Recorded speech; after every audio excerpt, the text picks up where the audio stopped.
মহারাজের পুণ্যস্মৃতি। স্বামী অচ্যুতানন্দ। 1914 সালে দুর্গাপূজার পর মহারাজ কাশী থেকে মঠে এসেছিলেন। মহারাজকে পেয়ে সকলেরই প্রাণে খুব আনন্দ। শীত পড়েছে। একদিন বাবুরাম মহারাজ রাজা মহারাজকে বললেন, মহারাজ, ছেলেরা যাতে নিয়ম মতো জপ ধ্যান করে তুমি একটু বলে দিও। মহারাজ নিয়ম করলেন, শেষ রাতে 4টার সময় ঘন্টা দেওয়া হবে, সকলে আমার ঘরে এসে জপ ধ্যান করবে।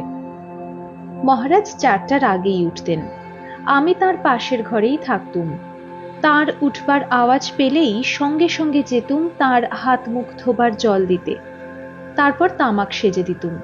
তিনি তামাক খেতেন। ইতোমধ্যে অনেকেই তার ঘরে এসে জপ ধ্যান আরম্ভ করে দিত। তামাক খাবার পর তিনি ছোট খাটটিতে বসে জপ ধ্যান করতেন। তিনি একদিন জপ ধ্যান করবার সময় বললেন, এই সময়ে মনকে এদিক ওদিক নিয়ে গিয়ে চঞ্চল করো না। মন স্থির করে জপ করো, সেই সঙ্গে ধ্যান করো। মন্ত্রের উচ্চারণ স্পষ্ট হওয়া চাই, তা না হলে কাজ হয় না। তাড়াতাড়ি করো না। কাকেও কাকেও বলেছেন, সন্ধিক্ষণে অর্থাৎ রাত্র দিনের সংযোগ ভোর ও সন্ধ্যায় জপ করবে। ওই সময় অন্তত 1000 জপ ও তৎসহ ধ্যান করবে। ঘুম পেলে চোখ চেয়ে জপ করবে, নতুবা দাঁড়িয়ে জপ করবে। জপ ধ্যানের পর প্রাতঃকালে স্তোত্র পাঠ হতো। তিনি কালী, শিব, গোপাল প্রভৃতি স্তোত্র বিষয়ে যেটা নির্দেশ করে দিতেন তাই পাঠ হতো। তারপর ভজন। বিশ্ব মহারাজ ভজন গাইতেন। আমরা সকলে তার সঙ্গে গাইতুম। তারপর সকলে মহারাজকে প্রণাম করে ঠাকুরের দৈনন্দিন কাজে চলে যেত। একদিন মহারাজ বললেন, তোমরা সাধু হয়েছ, বেশ করে জপ ধ্যান করতে হবে। এই জীবনেই যাতে তাকে লাভ করতে পারো তার চেষ্টা করতে হবে। তা না হলে শুধু ডাল চচ্চড়ি খেয়ে মঠে পড়ে থাকা কোনো কাজের কথা নয়। তোমাদের এখন বয়স অল্প, এই বয়সেই জপ ধ্যান করবার উপযুক্ত। পরে আর কিছু হবে না। উঠে পড়ে লেগে যাও, অনর্থক সময় নষ্ট করো না। যে সময় যাচ্ছে সে সময় আর ফিরে পাবে না। ব্রহ্মচারীদের কেহ কেহ অন্যত্র বসে জপ ধ্যান করত। মহারাজ লক্ষ্য করেছেন কয়েকদিন যে 2 জন তার ঘরে আসে না। একদিন মঠে ভান্ডারা হচ্ছে, প্রচুর পায়েস হয়েছে। তিনি বললেন, আগে পায়েস খেয়ে পরে ভাত খাবে, তা না হলে ভাত খেয়ে পেট ভরে আর পায়েস খেতে পারবে না। আমার কাছে এসে বললেন, শ্যামাচরণ, কি জোলাপ নিয়েছিলে নাকি? বালক স্বভাব মহারাজ ঘুরে ফিরে ফষ্টি নষ্টি করে আনন্দ করছেন। দিব্যানন্দের কাছে গিয়ে বললেন, ভোলা যেন দিন দিন তিল ভাণ্ডেশ্বর হচ্ছে। এই 2 ব্রহ্মচারীর একজনকে লক্ষ্য করে বললেন, সকলে আমার ঘরে ধ্যান জপ করতে যায়, কই তোমাকে তো দেখতে পাই না, তুমি জপ ধ্যান করো তো? ব্রহ্মচারী বলল, আগে হ্যাঁ। মহারাজ বললেন, কোথায় বসো? ব্রহ্মচারী বলল, ঠাকুর ঘরে। মহারাজ বললেন, তা হবে না, কাল থেকে আমার ঘরে যেতে হবে। অপর ব্রহ্মচারীর সামনে গিয়ে বললেন, কই তোমাকেও তো দেখতে পাই না, তুমি কোথায় বসো? সে বলল, স্বামীজির ঘরে। মহারাজ বললেন, বাহ, কেউ ঠাকুর ঘরে, কেউ স্বামীজির ঘরে, সব বড় বড় ঘর বেছে নিয়েছ। আমরা যেন কেউ নই। আর ভারী সুবিধে, 5 মিনিট 10 মিনিট করলে বা না করলে কে আর দেখতে যাচ্ছে? ওসব চলবে না। কাল থেকে সকলকে আমার ঘরে যেতে হবে, তা না হলে খ্যাট বন্ধ করে দেব, ভিক্ষে করে খেতে হবে। এরূপে শীতকালটা বেশ আনন্দে মহারাজের ঘরে জপ ধ্যান পাঠ ভজনে কেটে গেল। গরমের সময় গঙ্গার ধারে বারান্দায় জপ ধ্যান হতো। বর্ষাকালে তখন মঠে বেশ ম্যালেরিয়া হতো। ভাদ্র মাস, মহারাজের জ্বর হয়েছে। আমি কাছে থেকে তার কিছু সেবার কাজ করছিলাম। অসুস্থ হলে মহারাজের মুখে ঠাকুর দেবতার নাম এবং ভালো ভালো কথা শোনা যেত। তিনি বললেন, 2টি পাখি রয়েছে, একটি আনন্দে মগ্ন হয়ে সাক্ষী স্বরূপ হয়ে বসে আছে, অপরটি সুখ দুঃখ ভোগ করছে। আমাকে লক্ষ্য করে বললেন, বুঝেছিস? আমি বললাম, হ্যাঁ মহারাজ, এ কথা উপনিষদেও আছে। মহারাজ বললেন, হ্যাঁ, ঠিক বলেছিস। আমার মনে হলো তিনি নিজের অবস্থা ইঙ্গিতে আমাকে বুঝিয়ে দিলেন। পরদিন তার গা হাত পা টিপে দিচ্ছি, তিনি বললেন, এখানে বসে টেপ। তবুও আমি দাঁড়িয়েই টিপছিলাম। তিনি বললেন, তুই কি আমাকে ভালোবাসিস না? আমি বললাম, তা না মহারাজ, আপনার বিছানায় বসতে আমার সংকোচ বোধ হয়। 4-5 দিন পরে মহারাজ সুস্থ হলেন। ইতঃপূর্বে আমি যখন মঠে নূতন এসেছি, নিত্য তাকে প্রণাম করতে যেতাম না। একদিন কানাই মহারাজের ঘরে আমাকে বললেন, সকলে আমাকে প্রণাম করে, কই তুমি তো আমাকে প্রণাম করো না। দেখো, আমি নেহাত খারাপ সাধু নই। আমি বললাম, আমি আপনাকে পিতার মতো মনে করি, বাপ মাকে নিত্য কখনো প্রণাম করিনি। যা হোক, আমি তখনই তার পা স্পর্শ করে প্রণাম করলুম। সে অবধি সকাল সন্ধ্যা তাকে এবং ঠাকুরের অন্যান্য সন্তানদের নিত্য প্রণাম করতাম। অহেতুক কৃপা সিন্ধু মহারাজ এভাবে আমার ভুল সংশোধন করে দিলেন। তখন মঠে খাবার সময় নিত্য শ্লোক বলা হতো। কোনো একটি উৎসব উপলক্ষে অনেক ভক্তের সমাগম হয়েছে। কেউ কেউ শ্লোক বলছেন এবং আমিও বলছি। গীতা, চণ্ডী, উপনিষদ, ভাগবত থেকে শ্লোক আবৃত্তি হতো। আমি চণ্ডী থেকে একটা শ্লোক বলাতে তিনি আমার কাছে এসে বললেন, বাবা, এঁটো মুখে চণ্ডীর শ্লোক বলতে নেই। তিনি আমাকে গীতার 15 অধ্যায় থেকে শ্লোক বলতে বললেন। আমি তাই বললুম। 1914 সালের চৈত্র মাসে আমরা কয়েকজন কেদার বদ্রী যাবার পথে কাশীতে আসি। মহারাজ তখন কাশীতে আছেন। বিশ্বনাথ দর্শন করে কাশীতে কয়েকদিন ছিলাম। তখন অদ্বৈত আশ্রমে নিত্য কাশী খণ্ড পাঠ হতো। বিশ্ব মহারাজ পাঠ করতেন, মহারাজও উপস্থিত থাকতেন। উভয় আশ্রমের সাধুদের অনেকেই পাঠ শুনতেন। একদিন পাঠের সময় শাকের কড়ি মাছে, মাছের কড়ি শাকে এরূপ ভাবের কথা হচ্ছিল। মহারাজ চন্দ্র মহারাজকে বললেন, শুনছ চন্দ্র? চন্দ্র মহারাজ মাথা চুলকাতে লাগলেন। কয়েকদিন থেকে আমরা মহারাজকে প্রণাম করে কাশী থেকে কঙ্খলে গেলাম। কঙ্খলে তখন হরি মহারাজ ছিলেন। আমরা কিছুদিন কঙ্খলে থেকে কেদার বদ্রী যাত্রা করলাম।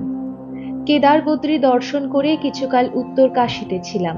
সেখানে থাকাকালে বাবুরাম মহারাজের পত্র পেলুম। তিনি আমাকে মঠে ফিরতে লিখলেন। পূর্বাশ্রম থেকে মার কাতর ক্রন্দনে বাবুরাম মহারাজের দয়ার্দ্র চিত্তে করুণার সঞ্চার হওয়ায় তিনি আমাকে বাড়ি যেতে আদেশ করেছিলেন। আমার তখন আসবার মোটেই ইচ্ছা ছিল না। মহারাজকে এ কথা লিখলাম। অমূল্য মহারাজ উত্তরে জানালেন যে মহারাজ বললেন, আমি তার কি জানি, তার ইচ্ছা হয় যাক। আমি কিছুই ঠিক করতে না পেরে ফিরে আসা ঠিক করলুম। কাশীতে এসে মহারাজকে প্রণাম করে দাঁড়িয়েছি। অমূল্য মহারাজ মহারাজকে বললেন, এ ছেলেটি উত্তর কাশীতে বেশ সাধন ভজন করছিল, বাবুরাম মহারাজের পত্র পেয়ে চলে এসেছে। শুনে মহারাজ একটু বিরক্ত হলেন, কারণ মহারাজ সাধন ভজনের খুব পক্ষপাতী ছিলেন। তিনি জিজ্ঞাসা করলেন, এলে কেন? আমি বললাম, বাবুরাম মহারাজ লিখেছেন, আমার কথা যদি তুমি না শোনো তবে তোমার মঠে স্থান হবে না। মহারাজ বললেন, নাই বা হলো মঠে স্থান, মঠে থাকবার জন্য কি সাধু হয়েছ? আমি বললাম, মঠে থাকবার উদ্দেশ্য আপনাদের সঙ্গ লাভ করা, তা না হলে বাইরে থেকে সাধন ভজন করে থাকা যায় বটে, তবে আপনাদের দুর্লভ সঙ্গ লাভ হয় না। পরদিন মহারাজ অদ্বৈত আশ্রমের বাগান দেখছিলেন। তিনি যখন যেখানে থাকতেন নানা রূপ ফুল ফলের গাছ লাগাতেন এবং যত্ন করতেন। আমাকে দিয়ে বাগানে কিছু জল দেওয়ালেন। পরে অমূল্য মহারাজ আমাকে বললেন, দেখো, বিশ্বরঞ্জনের শরীর খারাপ হয়েছে, বুলবুলও চলে যাচ্ছে, তুমি কিছুদিন এখানে থেকে যাও। পূজার পর আমরা মঠে যাব, একসঙ্গে যাওয়া যাবে। বুলবুল ছিল মঠের চাকর। দুই কারণে আমি রাজি হইনি। এক, মহাপুরুষের সেবার ত্রুটি বিচ্যুতি, এবং দুই, বাবুরাম মহারাজের আদেশ। সাধু জীবনে এই আমার প্রথম ভুল হলো। মহারাজ কৃপা করে আমার সেবা গ্রহণে ইচ্ছুক হয়েছিলেন, কিন্তু আমার অদৃষ্টের দোষে এমন সুবর্ণ সুযোগ হারালুম। সেই দিনই আমি মঠে ফিরলুম। মঠে একদিন কথা প্রসঙ্গে আমার পূর্বাশ্রমে যাবার প্রসঙ্গে বাবুরাম মহারাজ মহারাজকে বললেন, শ্যামাচরণের মা তাকে একবার বাড়ি যাবার জন্য কান্নাকাটি করে চিঠি লিখেছে, কিন্তু ও কিছুতেই যেতে রাজি হচ্ছে না। তুমি ওকে একটু বুঝিয়ে বলো। মহারাজ আমাকে জিজ্ঞাসা করলেন, কি রে, কি হয়েছে? আমি তাকে সব বললুম। শুনে তিনি বাবুরাম মহারাজকে বললেন, অনেক কষ্টে মানুষ আত্মীয় স্বজনের মায়া কাটিয়ে সংসার ত্যাগ করে আসে, আবার তাকে ফিরে যেতে বলা ঠিক নয়। ফিরে গিয়ে আবার আসতে পারে কিনা কে জানে, ওর যে কাজ নেই। বাবুরাম মহারাজ আমাকে বললেন, যা বেটা, তুই বেঁচে গেলি। ঠাকুর ভাঁড়ারের কাজ করে যখনই আমি সময় পেতুম তখনই মহারাজের কাছে যেতুম এবং তার কিছু কিছু সেবা করে আনন্দ পেতুম। বাবুরাম মহারাজ আমাকে ভাঁড়ারে দেখতে না পেয়ে খুব বকতেন। একদিন আমি ঐরূপ মহারাজের নিকট আছি, বাবুরাম মহারাজ বকছেন। মহারাজ বললেন, বাবুরামদা কি পাগল হলো নাকি? বড্ড চেঁচামেচি করছে তো। এরা কেউ চায় না কেউ আমার কাছে আসে, আমাকে একটু ভালোবাসে। একদিন স্নান করবার আগে মহারাজকে তেল মাখিয়ে দিচ্ছিলাম। বাবুরাম মহারাজ আমাকে ভাঁড়ারে না দেখে খোঁজ করে জানলেন মহারাজের কাছে আছি। খাওয়ার সময় বাবুরাম মহারাজ আমাকে জিজ্ঞাসা করলেন, তুই ভাঁড়ার ছেড়ে কোথায় যাস? আমি বললুম যে মহারাজকে তেল মাখাতে গেছিলাম। তিনি বললেন, মহারাজকে তেল মাখাবার আর লোক নেই? অমূল্য মহারাজ বললেন, মহারাজ যদি ওকে ডাকেন ও কি করবে? তিনি আর কোনো কথা বললেন না। আর একদিন মহারাজের হাত পা টিপে দিচ্ছিলাম। ভাদ্র মাস, খুব ঘেমে গেছি দেখে মহারাজ বললেন, তুই তো বড় ঘেমে গেছিস, তোর কষ্ট হচ্ছে, এখন থাক। আমি বললাম, মহারাজ, আপনার সেবা করে যে আনন্দ পাচ্ছি তার তুলনায় এ কষ্ট কিছুই নয়। মহারাজ মধ্যে মধ্যে তাস খেলতেন, খুব ভালো খেলতে পারতেন। তার নাম শুনে অপরেশ মুখোপাধ্যায় তার সঙ্গে দেখা করতে এসেছিলেন। মহারাজকে খবর দেওয়া হলে তিনি বলে পাঠালেন, আজ শরীরটা ভালো নয়, আর একদিন আসতে বলে দাও। দ্বিতীয় দিনও ঐরূপ হলো। তৃতীয় দিন মহারাজ বলে পাঠালেন, বসতে বলো, একটু পরে যাচ্ছি। দুদিন ফিরিয়ে দিয়েছি, আজ আর ফেরানো উচিত নয়। নিচে এসে তাকে বললেন, মশাই, তাস খেলছিলুম, খেলাটা খুব জমেছিল, আপনাকে অনেকক্ষণ বসিয়ে রেখেছি, কিছু মনে করবেন না। তিনি কিছু কথাবার্তা বলে বিদায় নিলেন। কিছুদিন পরে তিনি মহারাজের কাছ থেকে দীক্ষা নিলেন। অপরেশবাবু পরে একজনকে বলেছিলেন, এমন সরল লোক আমি আর কখনো দেখিনি। তিনি তাস খেলছিলেন এ কথা আমাকে বলবার দরকার ছিল না। অপর কেহ হলে নিশ্চয়ই বলতো না। তিনি বালকের মতো সরলভাবে আমাকে বলে ফেললেন। মহারাজ মাঝে মাঝে পুকুরে চার ফেলে ছিপ দিয়ে মাছ ধরতে ভালোবাসতেন। মাছ গেঁথে খেলাতেন, শেষে খেলে খেলে ছেড়ে দিতেন। একদিন মহাপুরুষ মহারাজ তাকে বললেন, অনর্থক মাছগুলোকে কষ্ট দেওয়া কেন? মারতে যদি সে একটা কথা ছিল, শুধু খেলার জন্য কতগুলি জীবকে কষ্ট দেওয়া। মহারাজ বললেন, তারকদা দেখছি বুড়ো বয়সে বৌদ্ধ হয়েছেন। মেদিনীপুরের মোক্তার অক্ষয় কুমার সিংহ মার শিষ্য ছিলেন। তিনি মাঝে মাঝে কাকেও মহারাজের দর্শনের জন্য পাঠাতেন। একবার ঐরূপ একজনকে পাঠিয়েছিলেন। সে মঠে ঢুকেই দেখে একজন সাধু ছিপ হাতে করে ঘাটে বসে মাছ ধরছে। মঠে এসে মহারাজের খোঁজ করাতে একজন বললেন যে মহারাজ পুকুরে মাছ ধরছেন। সে ভাবলে যে যাকে দর্শন করতে এসেছি তিনি ওই মহারাজ। কি রকম সাধু, সাধু হয়ে মাছ ধরছেন? মহারাজের সঙ্গে আর দেখা না করে সে চলে গেল। ফিরে সে অক্ষয়বাবুকে বলল, ভালো সাধু দেখতে পাঠিয়েছিলেন। গিয়েই দেখি তিনি ঘাটে বসে মাছ ধরছেন। দেখেই আমার ভক্তি চটে গেল। আমি তার সঙ্গে দেখা না করে চলে এসেছি। অক্ষয়বাবু বললেন, ওরে অভাগা, তোর অদৃষ্টে নেই, আমি কি করব? আমি যখন যাই কত আদর করে কথাবার্তা বলেন, কত ভালোবাসেন। যে দু একদিন মঠে থাকি কত আনন্দ পাই, তার কি বলবো। তোর মতো হতভাগাদের তাড়াবার জন্যই ওইরূপ মাছ ধরছিলেন। আমি যখন মেদিনীপুর যাই, এই কথা তখন অক্ষয়বাবু আমাকে বলেছিলেন। রান্নাঘরের পশ্চিম দিকে একটা ছোট ফুলের বাগান ছিল। গোলাপ, বেল, জুঁই প্রভৃতির গাছ ছিল। মহারাজ সেখানে একটি ম্যাগনোলিয়ার গাছ লাগিয়েছিলেন। বেশ ফুল, খুব সুমিষ্ট গন্ধ। ফোটা ফুলগুলি তুলে ঠাকুরের পূজায় দিতুম। অর্ধপ্রস্ফুটিত ফুলগুলি খানিকটা ডাল শুদ্ধ কেটে তোড়া সাজানো হতো। একদিন হরিপদ ফুল তুলতে গিয়ে ওইরূপ ডাল শুদ্ধ ফুল নিয়ে আসবার সময় মহারাজের সামনে পড়ে যায়। মহারাজ দেখে খুব রাগ করলেন। তিনি বললেন, এতখানি ডাল শুদ্ধ ফুল তুলতে তোকে কে বলেছে? কত কষ্টে গাছটি বাঁচানো হয়েছে, এরকম ডাল কেটে গাছটাকে মারবি নাকি? ভাঁড়ারিকে বলে দিলেন যে ওর আজ ভাঁড়ার নেবে না, ওকে আজ বাইরে গিয়ে ভিক্ষে করে খেতে হবে। ভাগ্যে যে আমার নাম করেনি, তাহলে আমাকেও ভিক্ষায় যেতে হতো। হরিপদ বাইরে গিয়ে কোথাও ভিক্ষা না পেয়ে সারাদিন উপবাসী থেকে সন্ধ্যায় মঠে ফিরে এসেছে। ভাঁড়ারি মহারাজকে জিজ্ঞাসা করল, হরিপদ এসেছে, কি করব? রাতে খাবার দেব? সারাদিন খাওয়া হয়নি। মহারাজ বললেন, হ্যাঁ, রাতে ও ডবল খাবে। কেউ কেউ কুলগুরুর নিকট দীক্ষিত হয়ে কোনরূপ উন্নতি হচ্ছে না দেখে মহারাজের নিকট এসে বলতো, কি করব, কিছুই হচ্ছে না। তিনি বলতেন, অবিশ্বাস করতে নেই, একই তো মন্ত্র, কুলগুরুই দিন আর আমরাই দিই। মন্ত্রের কোনো দোষ নেই, বিশ্বাস করে জপ ধ্যান করতে থাকো, কালে বুঝতে পারবে। এক সময়ে আমি খুব ম্যালেরিয়ায় ভুগছিলাম। তখন বর্ষার শেষে খুব ম্যালেরিয়া হতো। মঠে থেকে শরীর কিছুতেই ভালো হচ্ছিল না, মাঝে মাঝে জ্বর হচ্ছিল। একদিন বিপিন ডাক্তার অর্থাৎ জামাই মঠে এসেছিলেন। তিনি আমাকে ওইরূপ দেখে তার বাড়িতে আমাকে যেতে বললেন। মহাপুরুষ মহারাজ তখন মঠে আছেন, মহারাজ বলরাম মন্দিরে।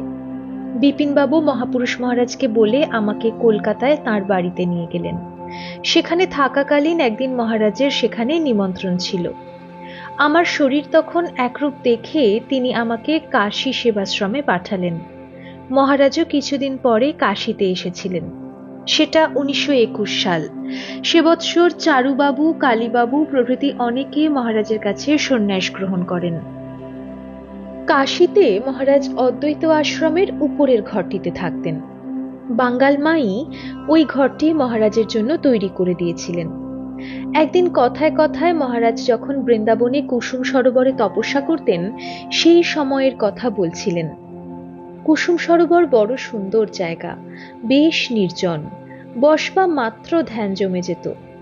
গভীর রাত্রে এক বাবাজি এসে আমি কি করছি দেখতেন, ঘুমিয়ে থাকলে জাগিয়ে দিতেন।